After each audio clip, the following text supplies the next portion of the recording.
bad about somebody else, right? You know that it's true, but how will you implement it? You can implement it only when what? When you have an understanding, no? Exactly. When you understand things differently. So that's why the whole teaching is in form of understanding things differently rather than giving you an advice as to what you should be and what you should not be. It's very easy for a teacher to just keep on giving you advice, all the beautiful advices, but nothing happens. It's really perspective. Exactly. It is, the key is shift in perspective. Only when there is a shift in perspective, the previous perspective naturally drops off. That is the key. So the teacher's job is to make you, as Anjali says, see that different perspective, in light of which this will all just drop automatically. Okay. Now, again, this is through the intellect. So here, for example, the whole class last time was based on the fact of appreciation of Ishvara through everything. So how we saw that intelligence pervades everything, right? Now, the other question which came, which is an extremely important question which you people asked, is, yes, whenever there is some glory, wherever there is some beauty, it's easy to see Ishvara, but when there is some problem, how do you see Ishvara there? That is major, it's a good question. Okay? When you see war, when you see violence, when you see sadness, when you see suffering, how will you see Ishvara? Pollution, dirt, simple, basic. When there's pollution, dirt, filth. Exactly. Where do you see Ishvara? Yes. How do you see Ishvara? Exactly. Very important question. Very important question, right? Because it's very easy to see in good things, let's say. Even it's not that good, easy to see in good things. Because it always invokes dissatisfaction in me, right? But this side is even more kind of valid, right? I mean, accident or there's something exactly, unfair. Right. So now, what did we see? How to see Ishvara? Now you have to answer to Anjali, because you've seen that. Answer. In our own inappropriate actions or our own inappropriate distorted vision Yes. of which has caused this. Yes. Which has led to this or caused this. Yes. It's our intervention with the Ishvara, with the laws of the universe.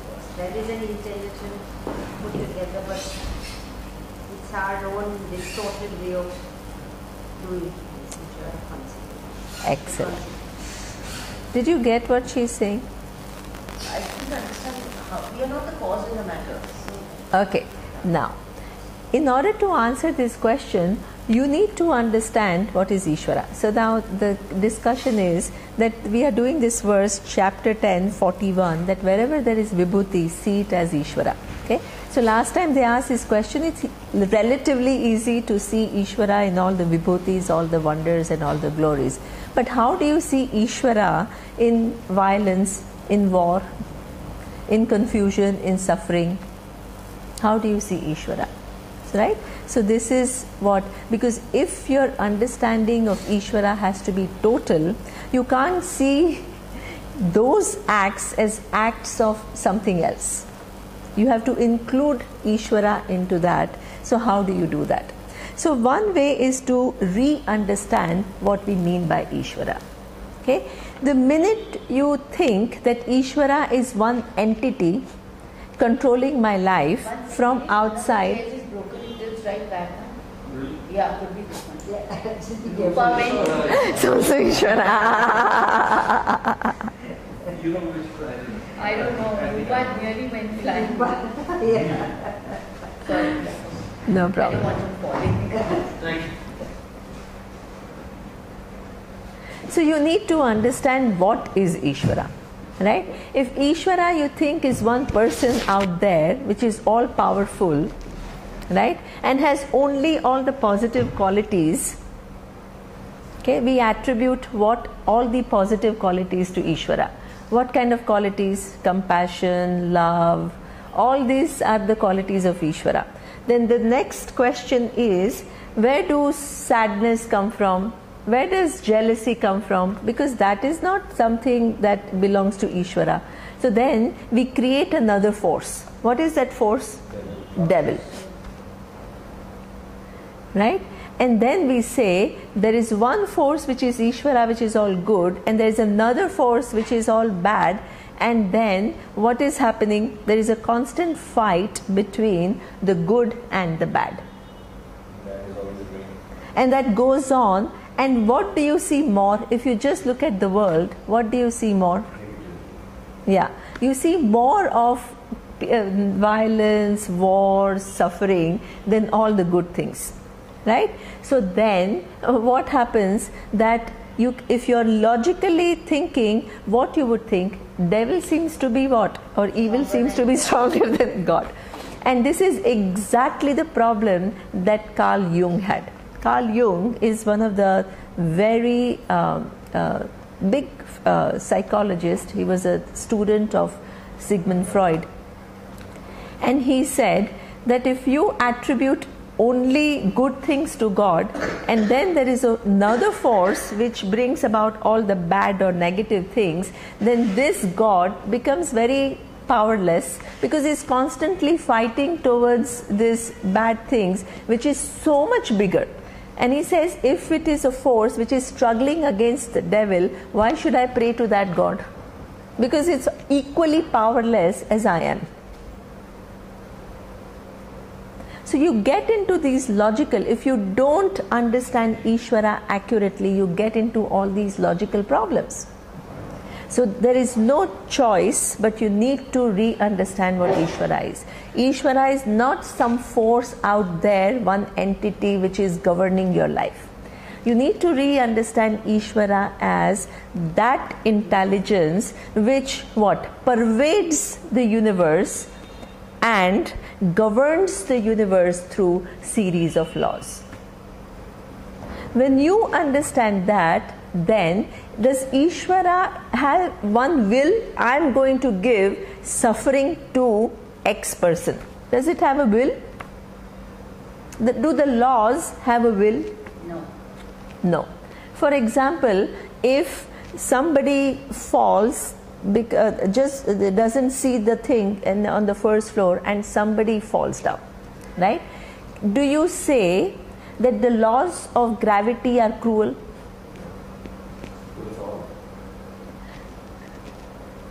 Laws are laws. Laws are what? If you drop this particular the object, it is going to drop at that speed at that time, right? This is what, there is no intention on part of that law. It doesn't want to be good or bad. The same law, if you understand, you can do what? You can send your rockets to in the space, and you can discover many things. The laws of gravity, you cannot say they are good or they are bad. Laws of gravity define or they govern the universe. Okay, so therefore Ishvara is in form of series of different laws, not just one law. Govern the universe, which brings about predictability in this universe. Things are not random.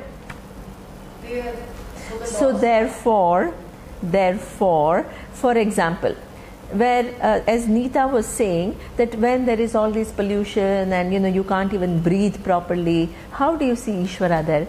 Ishvara is in form of laws.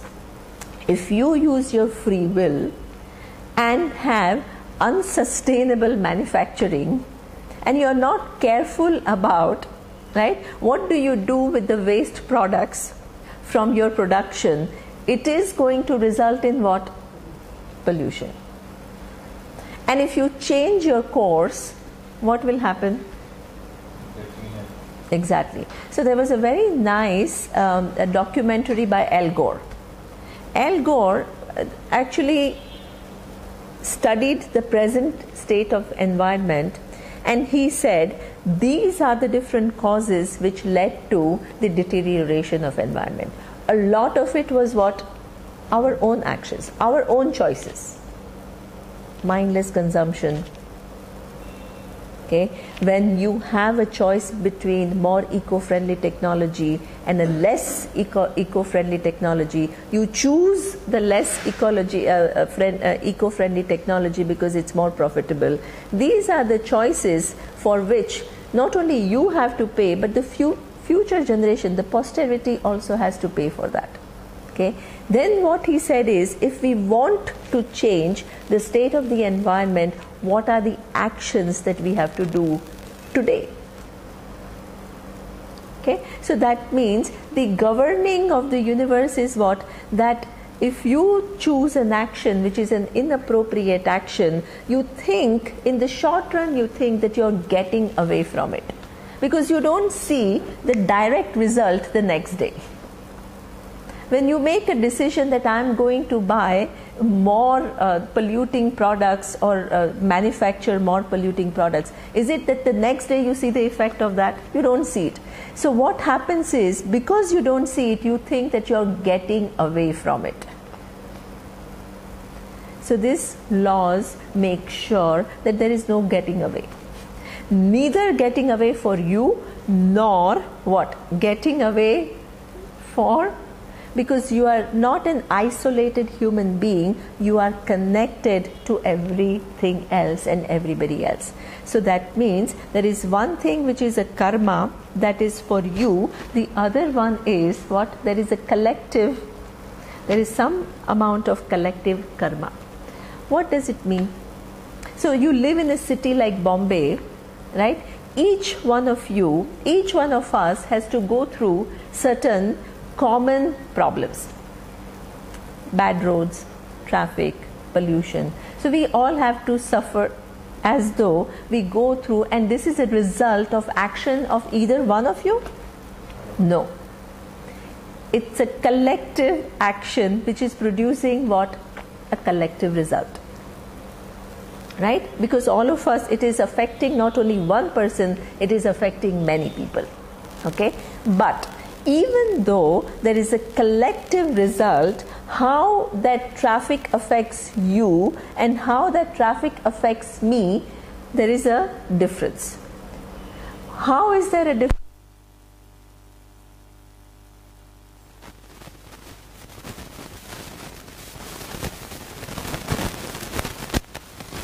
Somebody who's walking on the road. Exactly. It's a different thing from being in a car. Exactly. Right?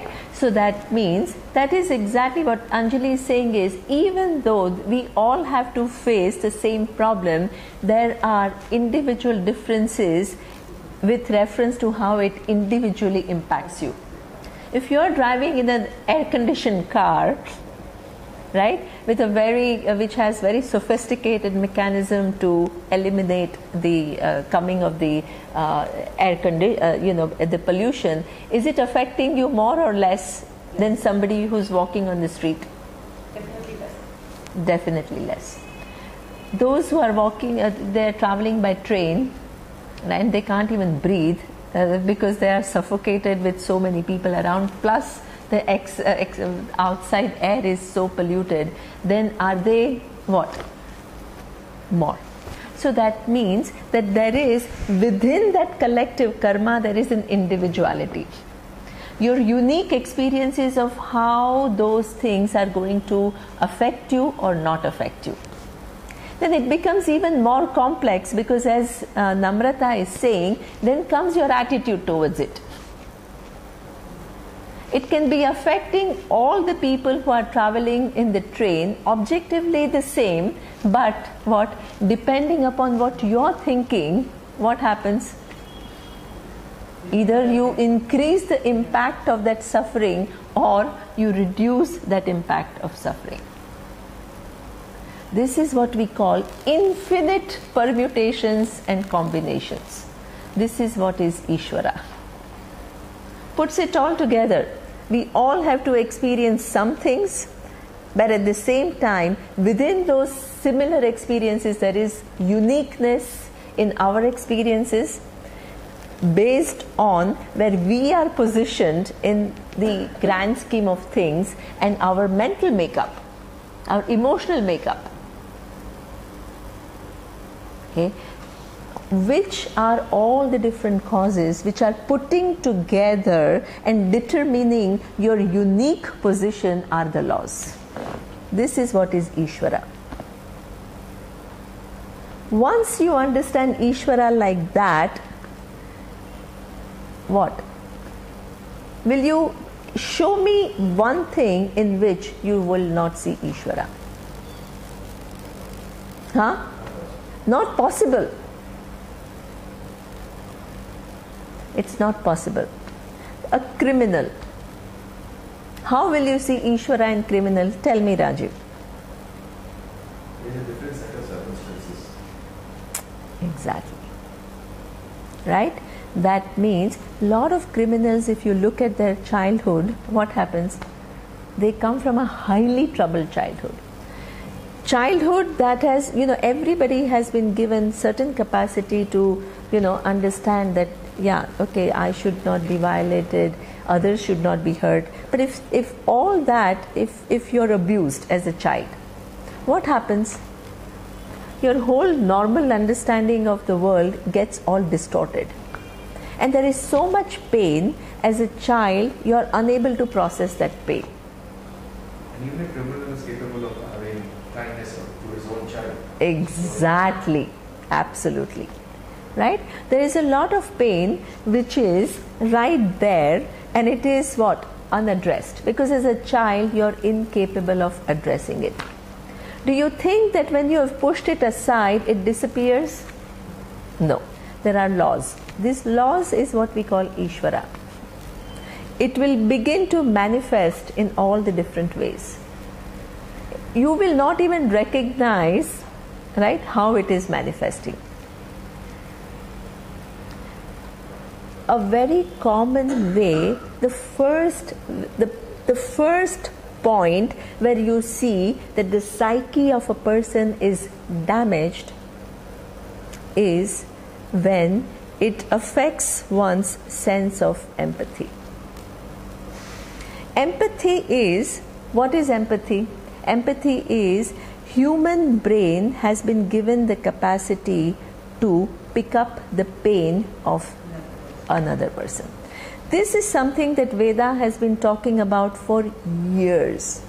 Now modern neuroscience is confirming that by saying there are mirror neurons. What is mirror neuron?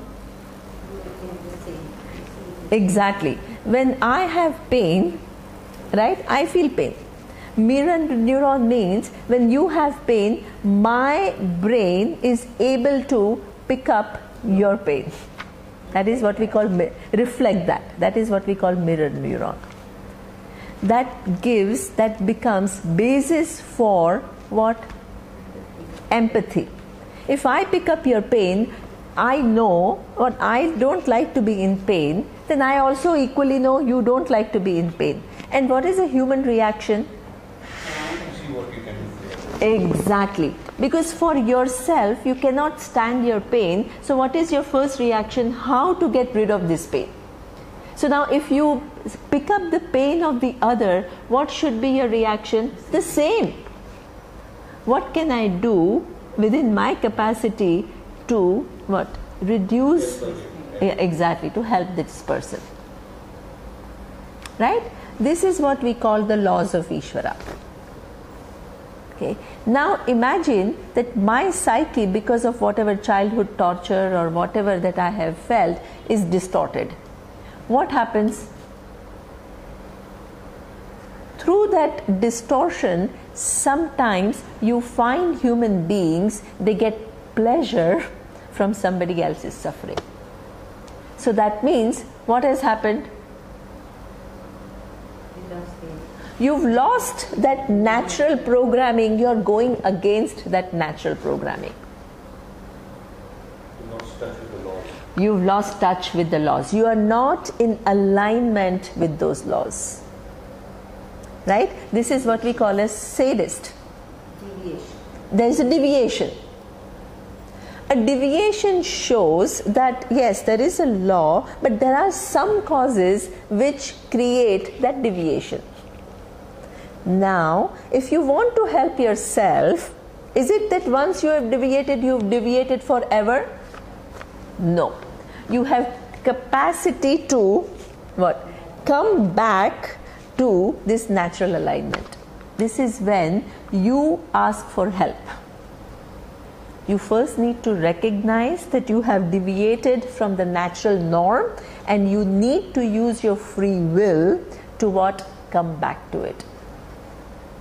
And if you take those steps, you can come back to it. This is what is Ishvara. Laws. Laws within laws within laws within laws, which enables you to come back to alignment. And this example of there is no such thing that you are doomed forever, right? Life is dynamic, and depending upon the choices that you make, you can change the course of the future. That is given in our what? The first scripture which talked about, which is now in neurosciences they call neuroplasticity. Neuroplasticity means you can do things differently and you can change actually the wiring of your brain by deciding to do things differently. Okay, the first example of that was in Ramayana. Who was the author of Ramayana? Valmiki. Who was he? Criminal. He was a criminal, right? He was actually living in a forest highway, and what was his job? Rob anybody who passed by. This was Valmiki. Valmiki was a lutaro. આપણે ગુજરાતીમાં કહે ને, he was a lutaro. Highway dacoit. Right? What happened one day? Narada was passing. Narad was passing. And he goes to do what? Rob Narad. Narad is saying, why do you want to rob me? What do you get out of it? He said, I'm not robbing for myself. I have a wife and I have a kid and I need to feed them. I need to support them. I'm in the middle of the forest. I don't find any other means of earning. So this is my job. And I'm doing it for my wife and my kids. I'm not doing anything wrong. So give me your wallet. So Narad says, I don't mind. I'll give you the wallet. I'll give you all the money that I have. But you think that you're doing it for your wife and your children. But you must understand that every action has a consequence. If your action creates what? So much pain and hurt in somebody, you will have consequences. Nobody can escape that. This is what we call Ishvara. Alignment. Okay. Now, you think that you are doing this act for your wife and your children. Go and ask them, are they willing to partake in these consequences? Ask them. Are they willing to share the consequences which are not going to be very appropriate? Ask them. He says, obviously they will, because I'm doing it all for them. They will partake. He goes home. He says, okay, you go home. I'm going, and when I come back, I'll see you again. He goes home and he asks his wife, he says, today I met somebody who is asking me this question, that I'm doing it, I'm robbing people to support you, to bring you food. And now he's saying that there are consequences for that. And he's asking me that will you share those consequences? And he was very confident that she will say what? Yes, of course. She said, no way. She said, no. Exactly. She said, we have a division of labor. I look after home and you look after what? Getting whatever that the certain things that I need to run home. You have a choice, right? You make the decision of how you are going to get those needs. If you make a wrong, you have many different options. Don't think that this is the only option. You have many different options. If you decide to choose an inappropriate option, it is whose problem? It's your problem. It's not my problem. You can always do things differently. Okay? I'm not sharing it. She refused. She was a smart woman. Right? Like Namrata. Right? Then he goes to his kids and he asks his kids, will you share? They said, no way. These are your choices. You decide. You have decided, you pay for it. We are not taking any part in it.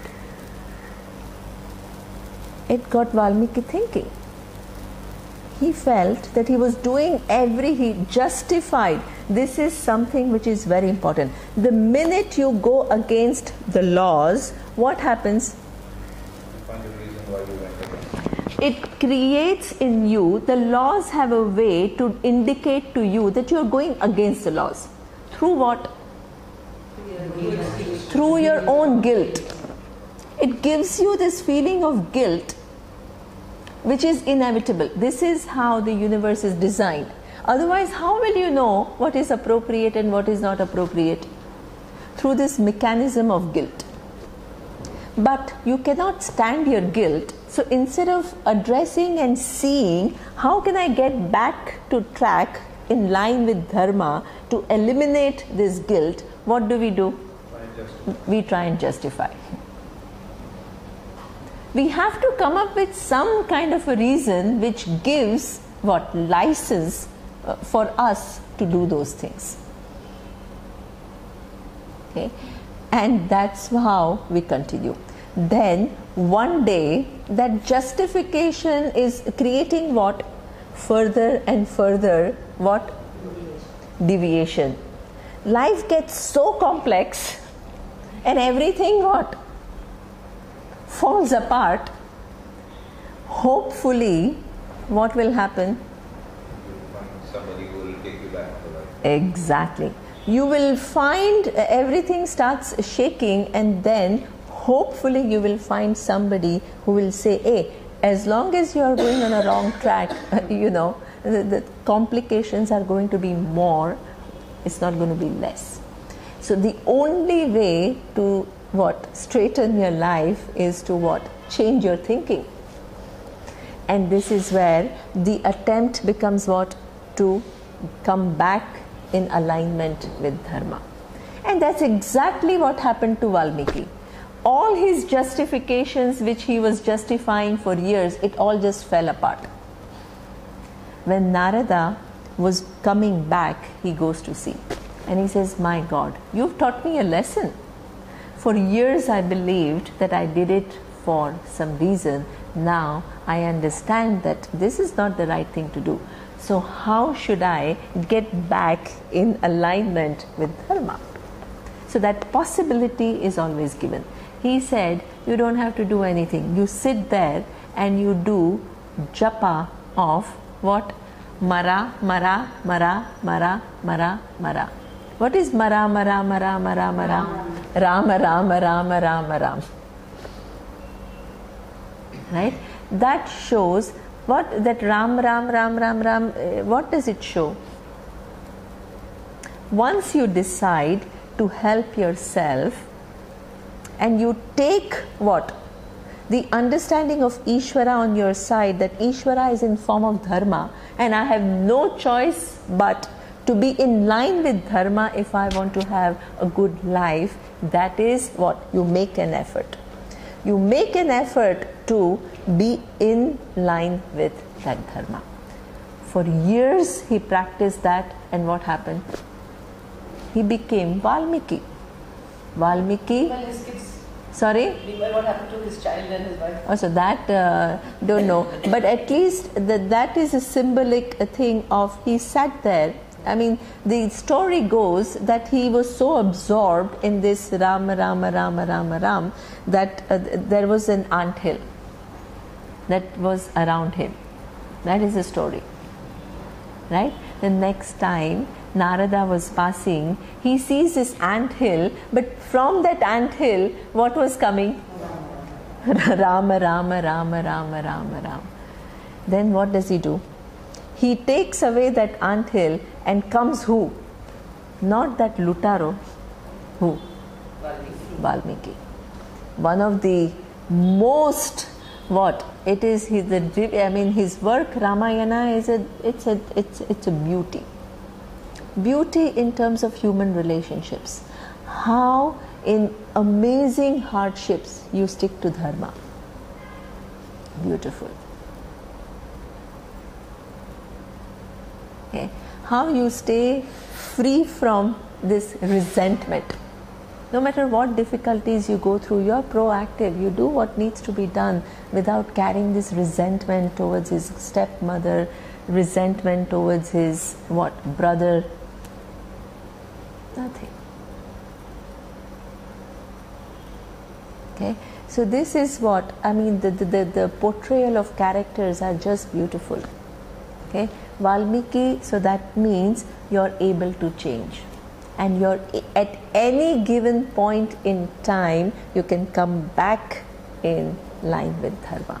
So that means this is what we call Ishvara. There are laws. You are given the free will to choose whether you go in line with this dharma or you are not in line with dharma. That possibility is given to you, that possibility is within Ishvara. Depending upon the choices that you have made, there are consequences. That is also within Ishvara. But because you have made certain inappropriate choices, you are not doomed forever. At any given point in time, you can decide to change, and then what happens? The consequences will change. That also exists within Ishvara.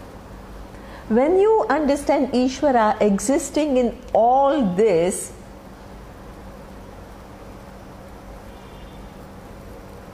was Ishvara not there when Valmiki was a Lutara, was a dacoit? He was there, right? In form of what? That free will which decided to go against that dharma. And it gave consequences. It was there. Ishvara is there. When he decided to change, then he became the greatest poet. That is also. So Ishvara is in and through everything. Don't think that Ishvara was there only when Valmiki became this great poet. Ishvara is in form of laws and and the result of those laws. Once you understand that, you can understand Ishvara in everything. Now, when certain things happen in your life, it's very easy to say, okay, now pollution is because of certain laws. But when certain things happen in your life, which is a shock, okay, how you exactly death of a very dear one, and what especially if it is what we think is untimely death, right? Then what do you conclude? Like as Anjali said, Anjali said, when things that happen which are unfair. So that means, is unfair the reality or your conclusion? It's your conclusion. Just why is it your conclusion?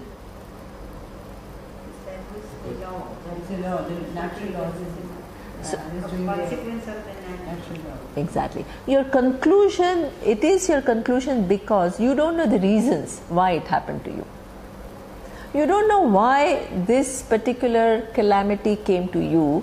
So therefore, and you think that you, within your knowledge, you didn't do anything to deserve it. So what is your conclusion? Life is unfair. Okay. Now imagine that you re-understand the world and you say, I don't know all the different causes. Right? Even if I ask you to name all the different causes for you to be such a successful business person, you name. Will you be able to name everything accurately? No. What pastime now? Exactly. Even this life, we don't know all the causes. Then what to talk of all the different past causes that are there? We don't know. This is the law of laws. This is the job of laws. This is what we call Ishvara. That means, as Namrata says, even if I don't know the causes, it doesn't mean that... Law is not there. Exactly. I may not know. So many things I don't know. Okay? But because I don't know, it does not mean that the laws don't govern. So that means if things don't happen my way, what is my conclusion? That life is unfair. How will I change it in light of this understanding? By accepting and following whatever you're supposed to do. Exactly. I will say, sorry? Exactly. That is the only thing you have. You can say there are, I don't know the reasons why this is happening to me right now. I don't know. The only choice I have, as Viresh says, is how to keep a proper perspective and do what I can do. This is the way I can avoid what? Feeling like a victim, feeling persecuted by life. Have a certain amount of equilibrium and then still be extremely proactive. Continue to follow Dharma. Okay? This is a life of growth and maturity. And this is what happens with understanding of Ishvara. Your understanding of Ishvara has to include, it has to be all-encompassing. Because if you don't make it all-encompassing, these questions you will never be able to answer. Okay? All the way there is Ishvara. Did you get rid of self-pity? Then you get rid of, exactly, you get rid of all these problems of self-pity, thinking that I'm a failure, thinking that I'm no good because I didn't get, all forms of inadequacies, all form of lack, all form of dissatisfaction, persecution, being a victim, self-pity. All this is something which is so common in this world because they don't understand this. Then if I tell you, oh, just get rid of your self-pity without making you understand this, how will you do it? This is where, as Anjali says, it's just change of, I'm making you see certain things in light of which your self-pity goes. I'm not giving you an advice, don't have self-pity. This is a teaching. Right? So this is what we say, Ishvara's understanding is something which is critical to Vedanta. So, coming back to something which is related to being a woman. Yes. You know, when I go to work, Yes. not so much I get out because my daughter is grown up, but when she was small, Yes. I would feel guilty that I was going to work and leaving her. Yeah. So was that a natural law that I was breaking? What is the solution? When she could work? Okay, excellent. This is okay. Now, these are very nice questions, so I do want to give it a time. Up to now, dharma that I talked about was what we call Samanya Dharma. What's called? Samanya Dharma. Samanya Dharma is universal ethical values. Okay? So, what is universal ethical values? Which is applicable to everyone. Right? So that means that in this case, Valmiki was transgressing samanya dharma of what? Not cheating, not robbing. These are all universal values. He was violating that. Right? Now, Anjali's question is something different. Anjali is asking about, she's a working woman and there is something that she can, she felt, she made a choice of, working, and then there was another thing that she had to do, which was to raise kids, and she always felt what? Guilty. So where was this guilt coming from? Because the previous guilt came from where? Violation of samanya dharma. This guilt is a little different guilt. Okay, so that's a very good question, Anjali. So therefore, you now need to understand there is another, our concept of dharma includes not only samanya dharma, it includes swadharma. What is swadharma? Your own duties and responsibilities. Your personal duties and responsibilities means you are a unique individual who's related to the world in a unique manner, and towards those who you are related, you have duties and responsibilities. And that includes who? Starts with your parents, starts with what? Your spouse, your kids. Exactly. And as you grow as a human being, you begin to incorporate who? Your neighbors, community, society, The world. the world.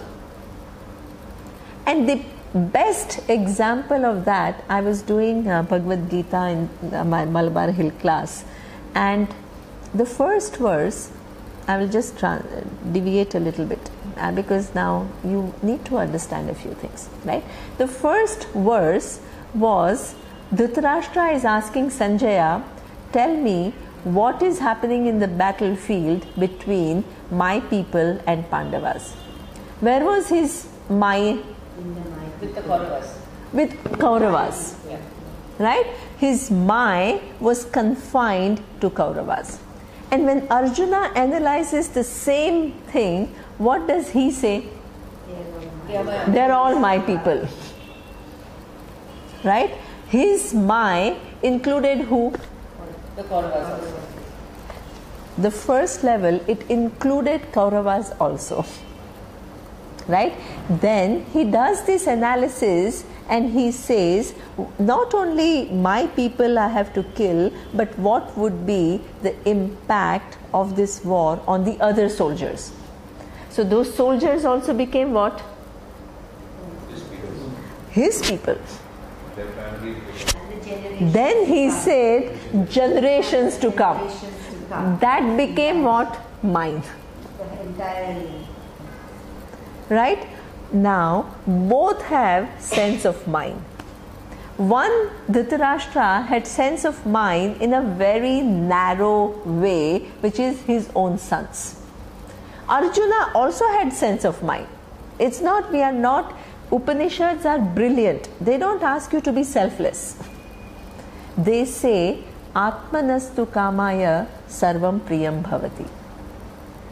You are at the center. Nothing is selfless. But what you define as mine shows how evolved you are.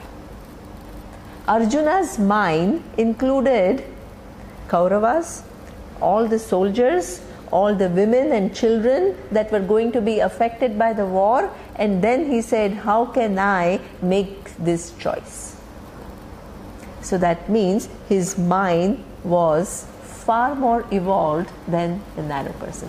So that's why, as Rajiv says, that you have duties and responsibilities. We think it ends only where my children, my parents, my spouse, and most of us define our life like that. What is evolving as a human being?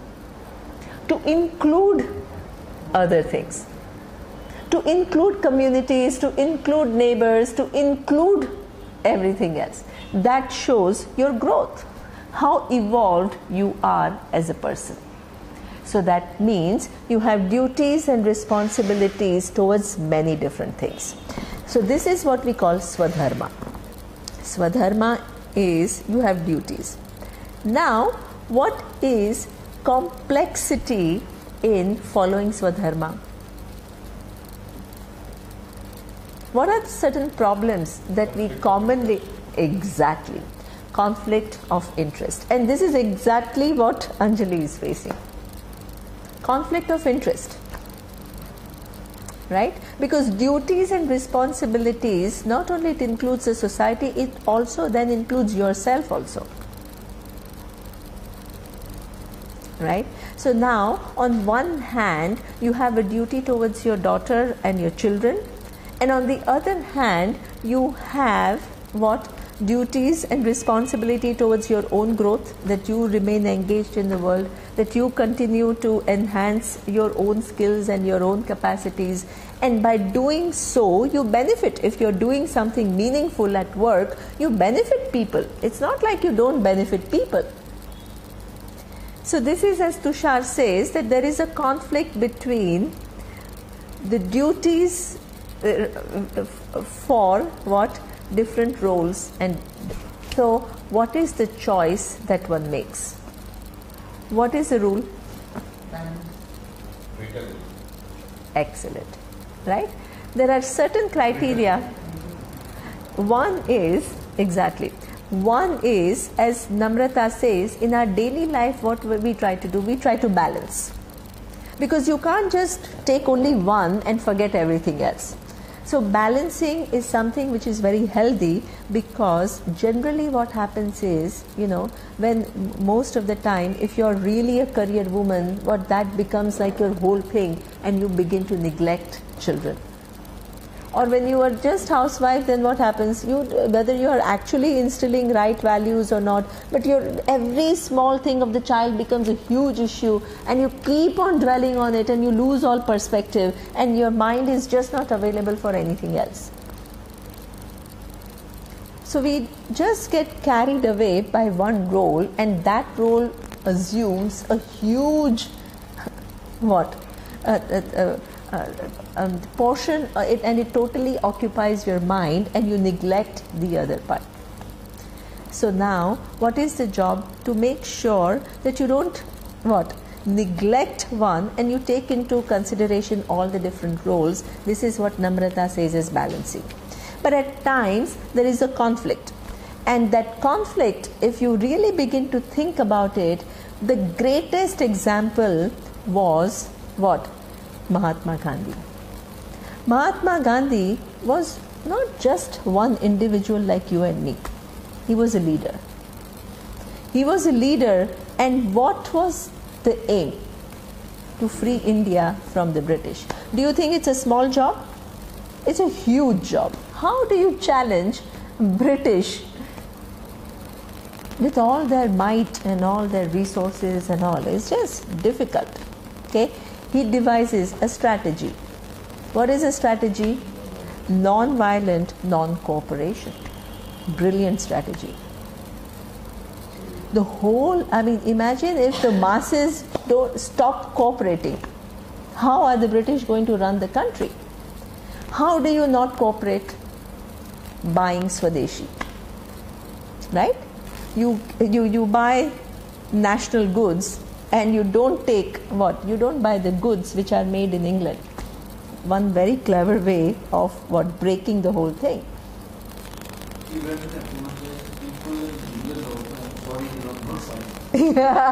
went and apologized also. Exactly. Absolutely. Right? Then everything, don't go abroad for your studies. Okay. Now there is this whole national movement. Right?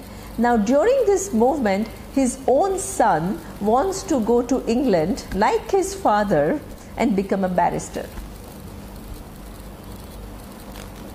Conflict. As a national leader, he is telling the whole country to boycott everything British, and to not go, and anything which is foreign, and just be in the country and, give one's life to the country. And on the other hand, he has also what? Duties and responsibilities as a father. And the son said, Papa, you yourself went to England and became a barrister. What right do you have to interfere in my life? I'm a free human being. I have a choice and I can do what I want to do. Now, Gandhiji had to decide. This conflict is not an ordinary conflict. Okay, what did he decide? As Tushar says, what? The greater good.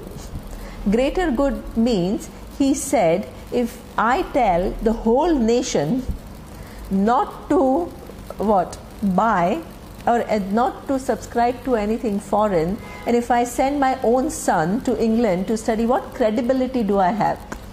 Zero. So therefore, he made that choice of what? He didn't let his son go to England.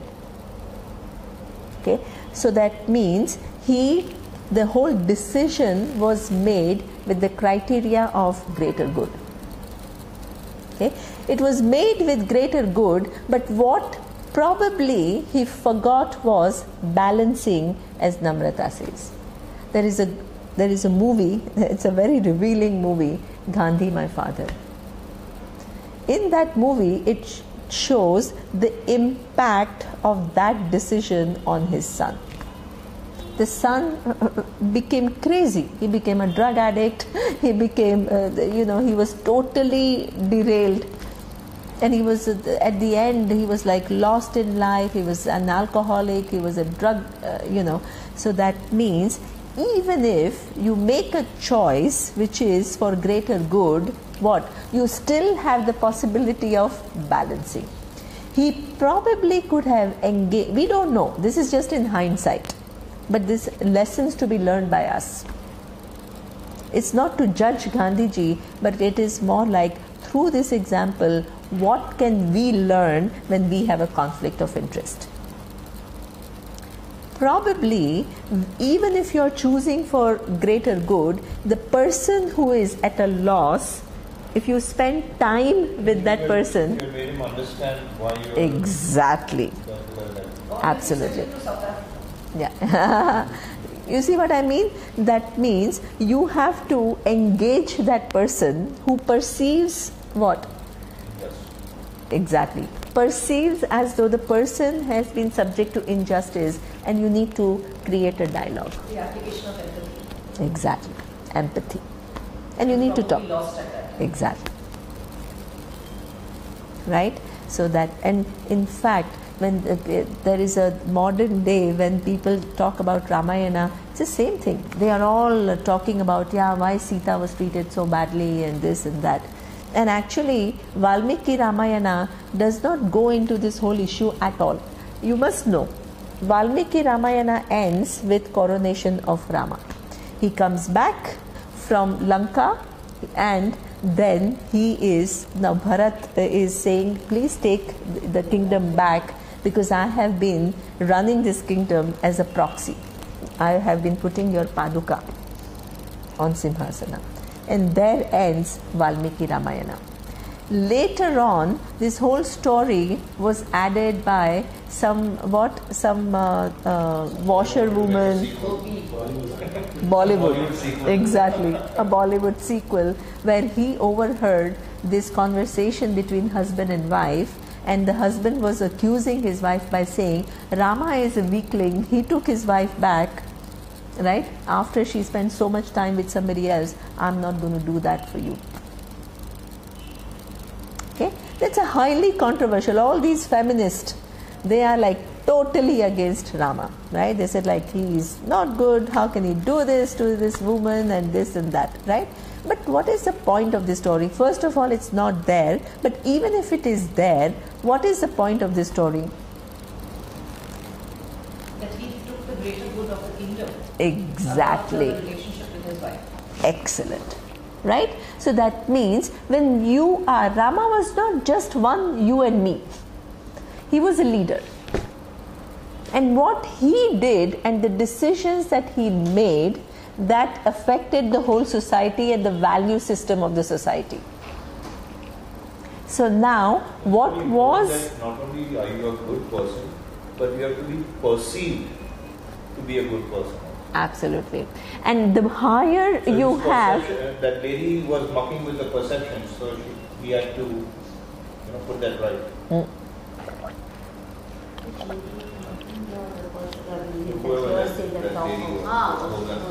Was a Yeah. thing. The accusation had to be clear. Yeah. So now, Rama doesn't have a responsibility in its swadharma. There is a role he is playing, which is that of a leader. And what the leader does and how the leader conducts oneself has repercussions on what?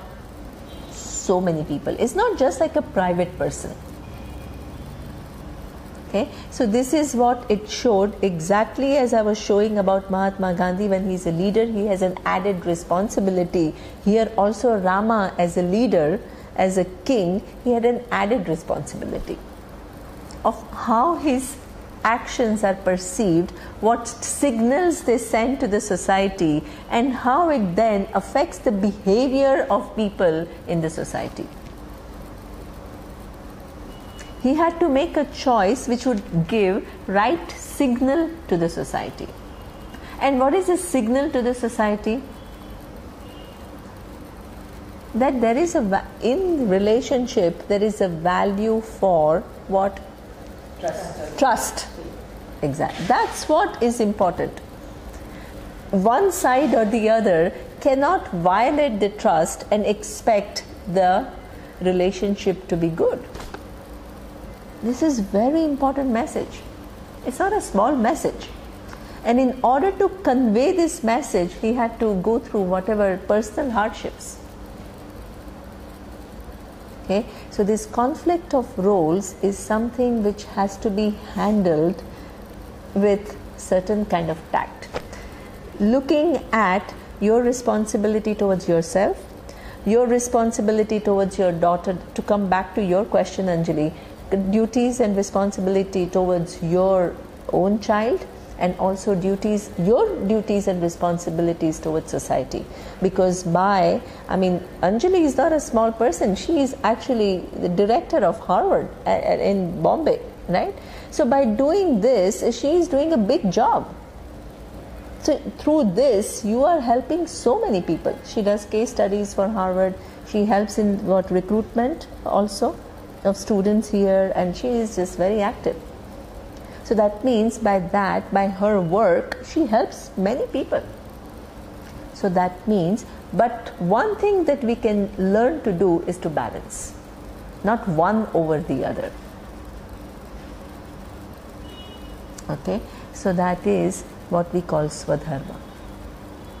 Then our idea of dharma is also going one step further, and what is that? And it incorporates what we call lokasangraha. Lokasangraha. Lokasangraha means that you shift.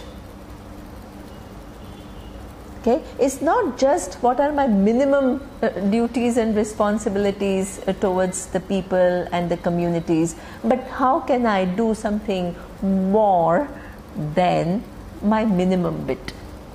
That is your further what? Community. That is, but even for community, let's say I can do some minimum, Paradigm shift. or I can do one step more. Huh? Universal. Exactly, right? Either I can do minimum or I can do a little bit more and push myself for little more and little more. This is when I change. My teacher says this. My teacher says that a really evolved person is changing from being a consumer to be a contributor. A contributor in everything. Little more than what is what you're doing at present. Push yourself a little more and little more and little more. The beauty is that if you understand the world correctly, you will recognize that you can never be a bigger contributor than a consumer, because you take so much more from the world that you are ever able to give. So that's the problem today, because from 1985 onwards, the world is consuming 45% more than they are producing.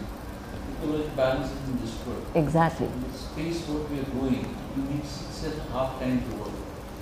This is So, the issue actually. this is the issue, and the biggest problem in, I will add to that by saying that the whole economic model is based on what? More consumption. The country is growing when there is what? The GDP growth is what? People are producing more, but people are producing more because what? People, then they are, if they are producing more, people have to be told to consume more, right? The entire economics is based on everybody is enticed to consume more. And by that more consumption, what is the implicit assumption? People produce more, and by producing more, you provide employment, you make the whole economy grow. You have more money in circulation. So the whole, and that's why at the UN, this model, the traditional economic model is now being questioned. Because implicit in that model is inherent imbalances which are now growing in their magnitude and become totally unsustainable. So therefore, now UN is talking about the models of what we call sustainable development. It's not only about GDP growth, it's about sustainable development. How are you using your resources? What are you doing? Right? Then UNDP refined it further, and it said it's not just the sustainable development in terms of using resources more wisely, it is also human development. See, they are going on refining the very definition of what is development and questioning the traditional models of development. Okay? Human development means what? How much access do you have to education? How much access you have to healthcare? What is the status of the woman in that society? Okay, so that means you have to evolve not only as an individual but as society, collective society. So therefore, this Swadharma is a very important thing. If everybody understands oneself Swadharma and defines it appropriately, then what will happen? The changes that we want in the society will come out much faster. The problem is, at present, people think that the problems are technical problems. Oh, how do I bring the inflation down? So what is the monetary policy that I use? So everybody tries to depersonalize it and deal with all the global problems at technical level. But what is the real problem is what? We human beings, our attitudes, our values, and how we interact with the universe.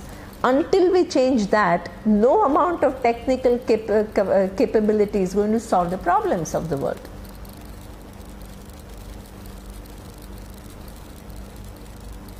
Okay?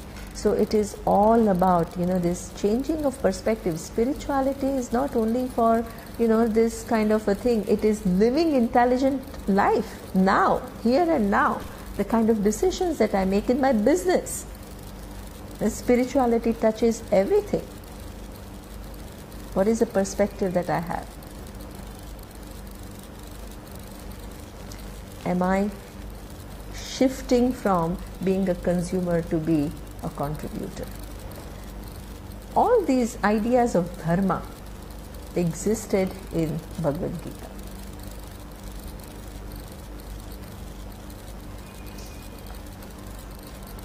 It is just thousands of years ago, our rishis had figured it all out, what it is to follow dharma.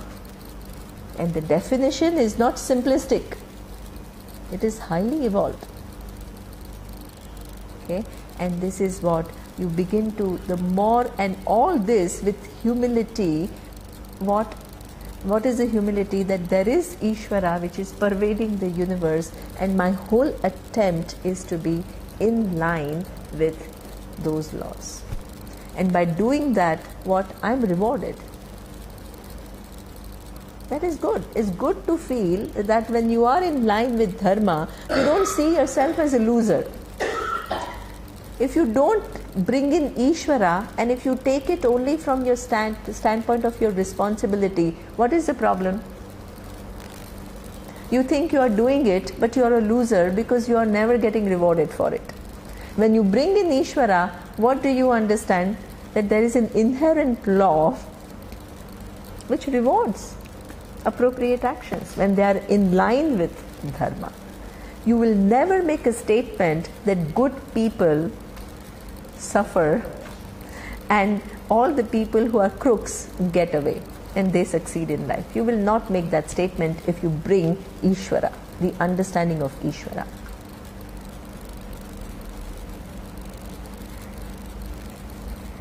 All these beliefs that we have, they have to be what? Examined and reshuffled in light of this vision. Okay, so this is where we see that Vibhuti of Ishvara is everywhere. In chapter 11, which I will do next time, it's a beautiful thing that the whole growth of what is the difference. Now, this is a question that people ask.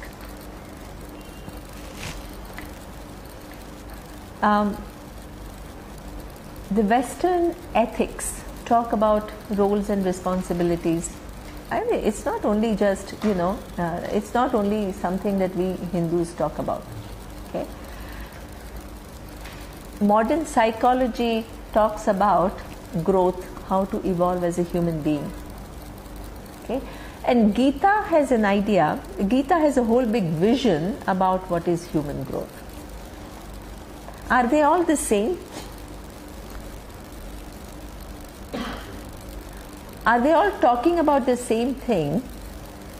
Does any one has a value added over the other? How do you compare it all?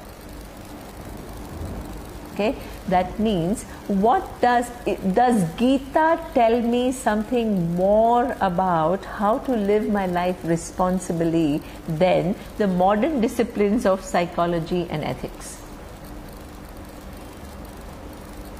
And that is what we are going to examine next time. What is the value added of Gita? How it incorporates the others, but it shows something more. It is not something which are all at equal level. Otherwise, either you study Gita or you study modern ethics or you study psychology, it's all going to lead to the same thing. No. There is an inherent value added. And what is that value added? We will see next time.